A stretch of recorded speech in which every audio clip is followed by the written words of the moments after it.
जम्मू कश्मीर की 10 बड़ी खबरों के साथ हाजिर हैं हम। आदाब, इस्तकबाल है आपका। मैं हूं आपके साथ सना वाइस। जम्मू कश्मीर की आज की 10 बड़ी खबरें क्या रही उससे रूबरू करवाएंगे। चलिए शुरुआत कर देते हैं।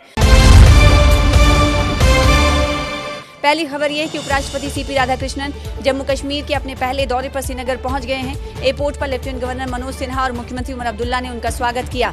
राधाकृष्णन गुरुवार को कश्मीर यूनिवर्सिटी के 21वें दीक्षांत समारोह में चीफ गेस्ट होंगे, जहां वो पीएचडी स्कॉलर्स और दूसरे स्टूडेंट्स को सम्मानित करेंगे। और आज की दूसरी बड़ी खबर एक जम्मू कश्मीर में जो बवाल बनकर आई वो ये कि जम्मू कश्मीर के डिप्टी सीएम के खानदान से, परिवार से जुड़ा हुआ एक मामला सामने आया, जिसमें एंटी करप्शन ब्यूरो यानी एसीबी ने डिप्टी सीएम सुरेंद्र चौधरी के भाई और पुलिस इंस्पेक्टर जिनका नाम विजय चौधरी है, उनके जम्मू की रिहाइश पर छापे मारी, जिसने खूब सियासत को उरूज पर लाया। परिवार है इसलिए जो कमाया है मेहनत से कमाया। लोग सो एलिगेशन लगाए, लोग लगाते हैं जो मर्जी लगाएं, लेकिन हम अपनी आत्मा को जानते हैं। इसलिए आज भी आप देखें मेरे चेहरे पे कहीं दुख जरूर है कि मेरा वो भाई जिसने पूरी उम्र, जिसको हम मना करते रहे कि मत कर आगे फ्रंट पर मत आ, लेकिन वो आता रहा, उसका फल आज उस मेरे भाई को ये मिला है। इसलिए दुख जरूर है मुझे कि जिस भाई को अवार्ड मिलना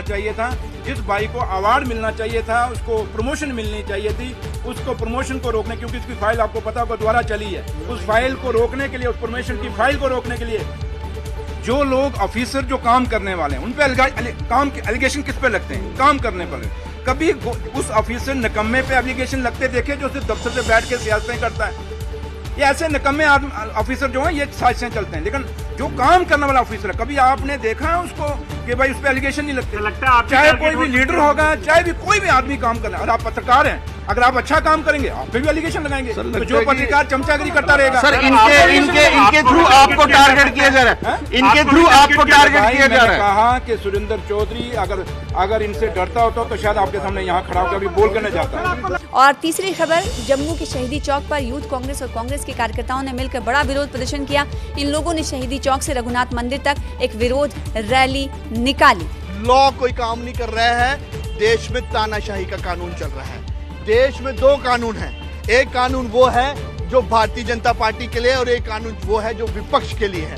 परंतु मैं आपके माध्यम से बताना चाहता हूं, कांग्रेस पार्टी का एक एक कार्यकर्ता आज राहुल गांधी के बब्बर शेर सभी निडरता से खड़े हैं। एक चीज के लिए मैं मोदी जी को धन्यवाद करना चाहूंगा कि आपने प्रत्येक कांग्रेस के कार्यकर्ताओं के दिल से, जहन से डर निकाल दिया है।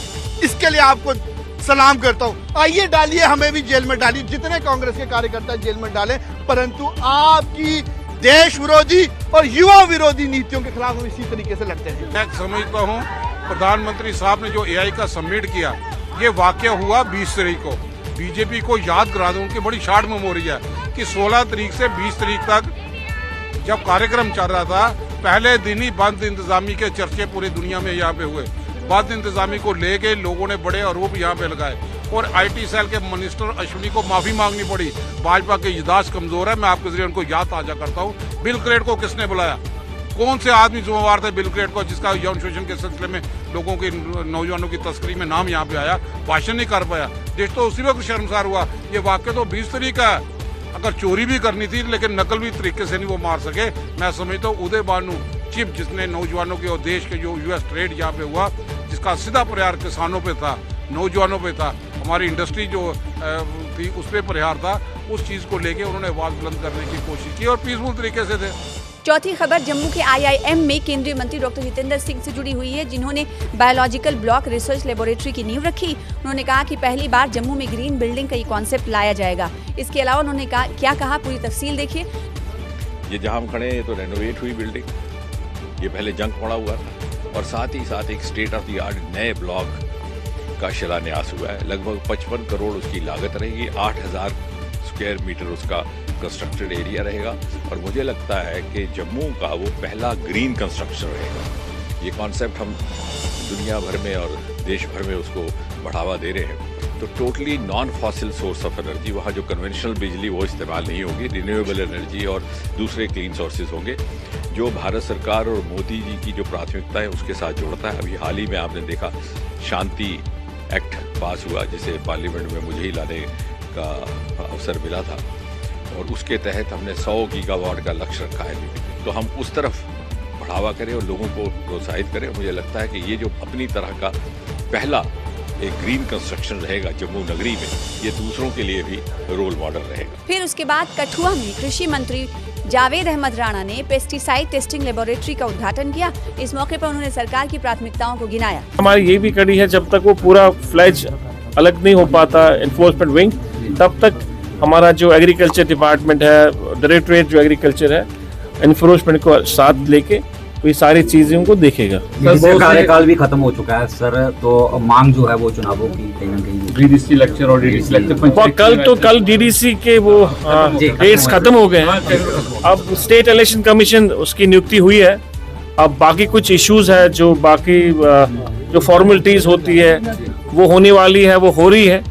जो ही वो कंप्लीट हो जाएंगी उसके बाद जो है पीआरआईज के इलेक्शन जरूर हो जाएंगे। तो इसके लिए नेशनल कॉन्फ्रेंस कितना तैयार बैठी है? सारे लोग बैठे हैं तैयार, सारी पॉलिटिकल पार्टियां जहां जितनी भी हैं, और हम तो इस फेवर में है कि ग्रास रूट डेमोक्रेसी होनी चाहिए। लोकल गवर्नेंस बहुत जरूरी होता है, ताकि जो लोकल गवर्नेंस के जो इश्यू होते हैं, सरपंच पंच बीडीसीज, ये होना बहुत जरूरी है, ताकि लोगों के जो मसले हैं ये ग्रास रूट लेवल पे ये हल करें। आज सर मुख्यमंत्री के भाई के घर पर भी रेड हुई है, किस तरह देखते हैं सर? मैंने मुझे किसी ने बताया, मुझे पूरी जानकारी नहीं है। मैं कोशिश करूंगा कि जानकारी हासिल करने की, क्या हुआ है, कैसे हुआ है, उसके बाद मैं कुछ कह सकता हूँ। फिर छठी खबर ये है कि जम्मू कश्मीर और लद्दाख हाई कोर्ट ने जम्मू विंग के लिए होली की छुट्टी का दिन बदल दिया है।